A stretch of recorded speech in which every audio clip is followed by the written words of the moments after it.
Well, it's only taken, 43 years, and we finally have a definitive Luke Skywalker action figure from A New Hope in 3 3/4. How is this taking so long, and how are they still not getting the details right? Come join me, Scott Toy Guru Neitlich from Spector Creative, on a look back at 3 3/4 Luke's and why it's taking so long to get another one.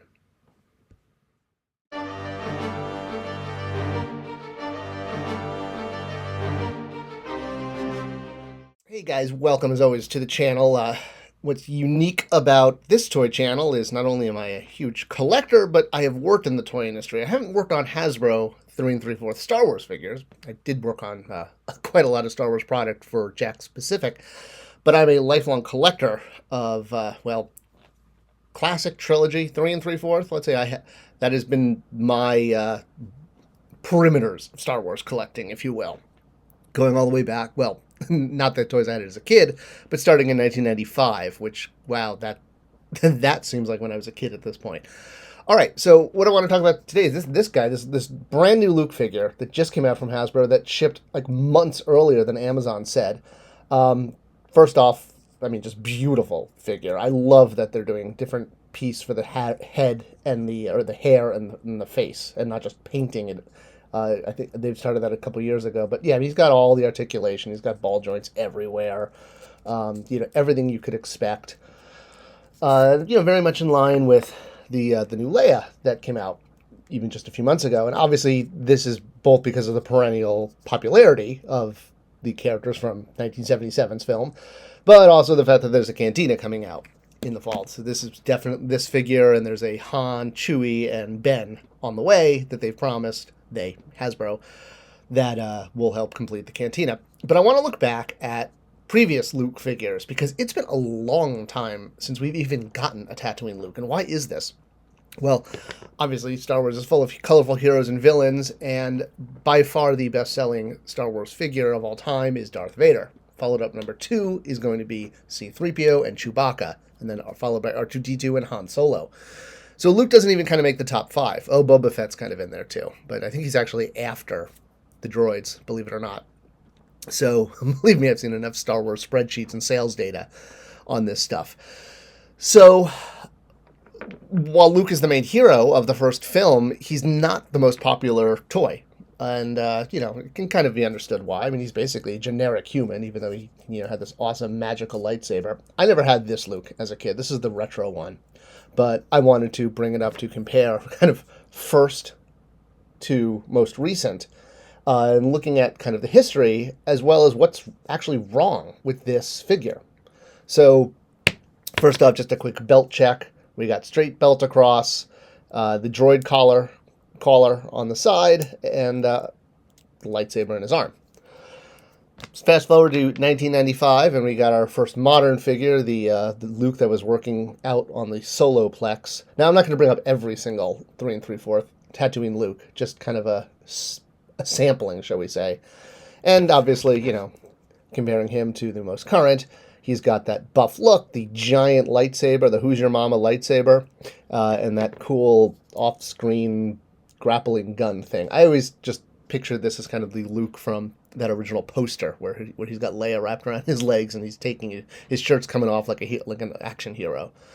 So Hasbro, listening to fans, it took 3 years, but that's what the toy cycle is, and they got out a replacement Luke and it gave him a little extra helmet, which again, awesome. It's the only time we've ever gotten blast shield helmet in 3 3/4 ever. We've never gotten this since this one time. Crazy, right?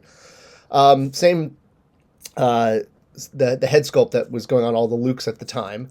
And again, I want to turn around and show, like, oh, look at this one. We finally got the long pocket that hangs off his back, which was notably missing from both this one and the first one. You can kind of excuse. The first one out the gate was definitely not movie accurate. And you'll also notice the difference in the coloring of the gray versus the white of the legs. All right. Moving forward from this guy, following up, we had another accessory version, this one with his T-16 Skyhopper toy that he plays with, which now we know Obi-Wan gave to him. I don't know. Every prop has to be explained away these days. This was the first Luke that had swivel mid cuts. This was in 1997. No, I'm sorry, 99. So this would have been right before episode 1 came out. It was in the Comtech assortment.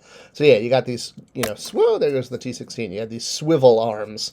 And you had, for the first time, Luke with knee articulation. And they definitely took advantage of that in the pack-out, really showing why you needed this Luke when you already had several others, because how you could articulate the knees. Now, this was followed up by what's been our... Oh, let's take a quick check real quick on a back pocket check. There we go, the long back pocket. So now we have the proto-vintage figure. And this one has been was the definitive Luke for years. Uses the soft goods on 3 3/4, which I'm not too happy about. It does have fully articulated ball joints at the elbows and knees. It's got the droid collar. Oh, look, long pocket. Kind of think where I'm going with this one.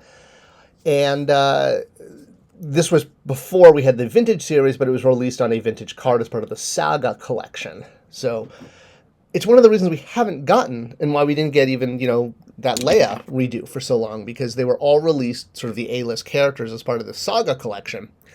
And I think Hasbro was hesitant to then do another figure. They just did one, even though this Luke, until now, 2025, has never been part of the vintage collection. The closest we got was this guy, which was a Death Star escape Luke. So, yes, in doing belt check, you can see he's got the Stormtrooper belt on. So, compare it to his Tatooine belt, right? All right.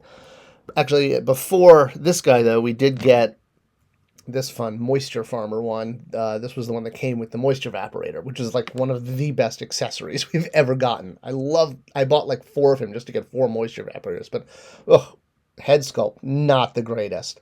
But turn it around, boom, he's got pockets. So this guy was followed up by the one that was kit bashed into that Death Star escape. So this was the Resurgence of the Jedi 4-pack. Came with the droids and Obi-Wan, or maybe just, did it come with both droids? Maybe it was a 5-pack. I'll have to look. But it was a pack. And this was the first time we had 3 3/4 Luke, Tatooine, fully articulated. This was basically, they could have just, I was always surprised they didn't just repack this in the vintage collection on a card, because they had the sculpt.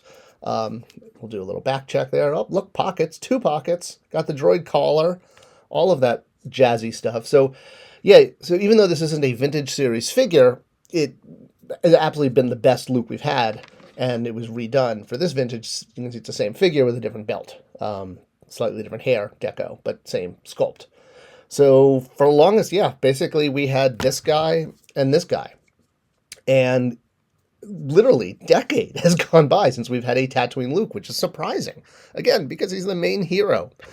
All right, so it finally brings us to 2025. This figure wasn't supposed to come out for a couple months. It's always such an awesome surprise when one shows up.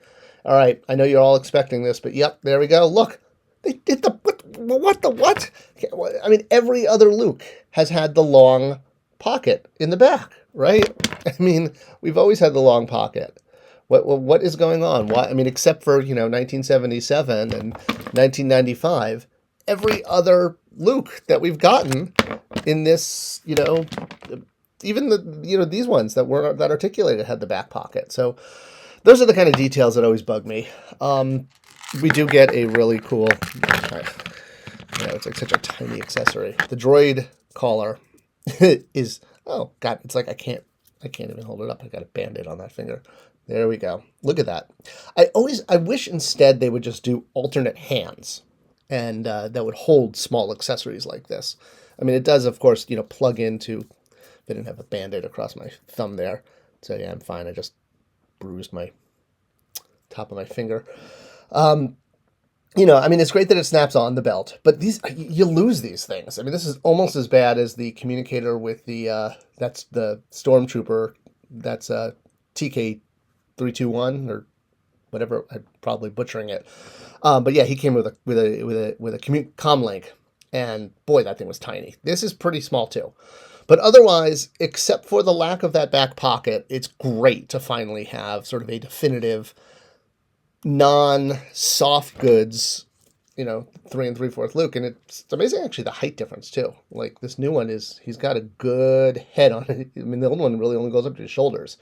And then, this one, pretty much kind of the same thing. So Luke got a little height on this one. And last one to look at, this is the Black Series, the older Black Series figure. But again, look at that belt. He's got all the pockets there. So for whatever reason, I don't know. Am I wrong? Is there a scene where he changes belts and I don't realize that he doesn't have the long pocket for like a scene or two? Let me know in the comments below. But otherwise, wow, I just always love the surprise of getting figures months early. This wasn't a review sample or anything. This is one I bought, but it just showed up in the mail, and that's awesome. Toys, it's what makes us collectors happy. Thanks for watching. Thank you for sharing this video. I hope it was a good look back and maybe helped you fill in some gaps in your collection. I will see you guys in the next video, and thanks for sharing this and subscribing and all that kind of stuff. Bye now.